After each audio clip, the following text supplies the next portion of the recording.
Spatial audio is transforming how we experience sound. Yet many musicians are still only beginning to explore its creative potential. What happens when listeners can do more than hear the music? When they can step inside it? In March 2026, CoSTAR Live Lab convened researchers and creative practitioners for an immersive drum circle, a bold experiment in collective performance and composition that places the listener at the centre of the ensemble. Through interviews recorded during the workshop, this film explores participants' perspectives on the technologies driving a new era of immersive musical expression.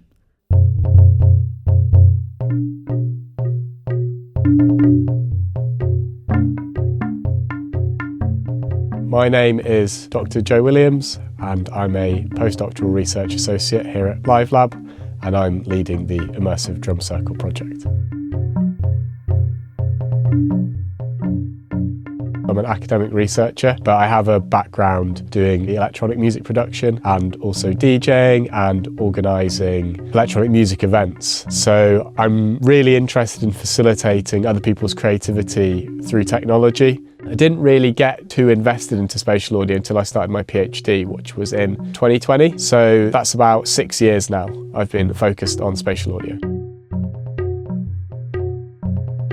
My name is Katia Sochaczewska. I'm a researcher at the University of York. I'm also an immersive music producer. I first heard about spatial audio when I was a student during a conference where there was one room set up with immersive multi-channel system, and we listened to the composition, which started from the front and started to expanding towards this third dimension, and it was such an incredible experience, and I realized that you can explore sound in a completely new way. It was such a lasting experience for me that I started to explore immersive sound myself. I'm Matt Barnard. I'm a lecturer in music production and sound recording. My research is focused on spatial audio, particularly in composition and performance contexts. I am focused at the moment with ambisonics and binaural mediums, and with virtual acoustics and convolution as a spatial audio tool. I'm very much someone who likes to explore the tools that I use, so I don't necessarily go in with preconceived ideas.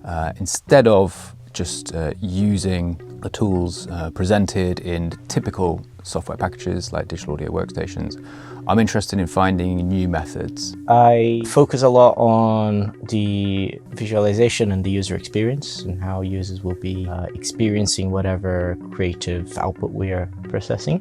Preparing for this workshop was one of the primary reasons why I started working with spatial audio. I've learned how much of your perception is just in your head, because a lot of the times just having a thing moving on the screen, even without the spatial audio, you fool yourself to believe that's moving. But when you do get things to work and you get both the visuals and the audio synced up, then the effect is way more powerful. First heard about spatial audio a few weeks ago when Joe got in touch. I record with a lot of sort of drum machines, samplers, synths. I use Ableton. And it's constant learning, exploring new methods of working. I think the entirety is basically a learning process. We can explore new sounds, but there's only 12 notes in a scale, so anything else needs to be outside that scale, which is why the spatial project that we've been discussing today is so interesting, because we've been listening to drumming where, you know, some drums will stay static, others will change around the arc, essentially feeling like it's above your head. Others will rotate around the circle, and you can move around in the circle and get different contexts based on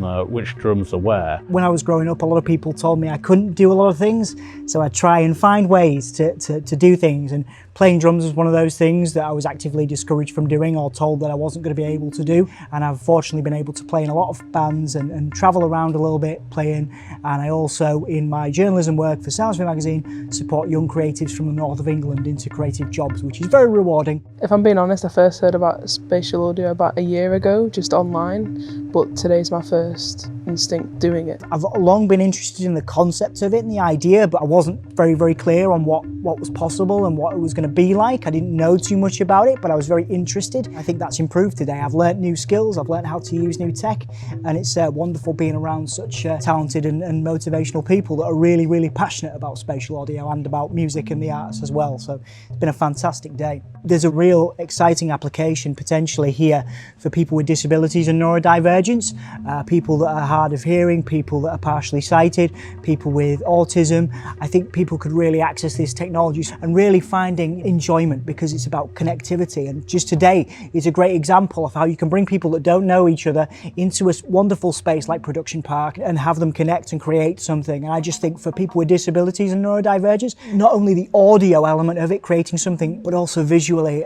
the gamification stuff that we've talked about today. So I'm very excited to see what's possible for this group of people, this team of people. I've learned a lot about the new technology that is available. I would like to move further in getting to know the equipment and trying to work with spatial audio in my own time. It's something that even within sort of normal pop music productions and so on, it's kind of interesting to sort of bring in elements that you might treat as spatial elements within that. So yeah, I'm going to have an experiment with that. Today's made clear that although there are all sorts of techniques available to us now, actually there still remains a bit of a barrier between lots of music making individuals and actually engaging meaningfully with spatial audio. And I think activities like the one we're doing today is hopefully a good kind of bridge between those practitioners who are performers and music makers and the potential that exists in spatial audio techniques and what it can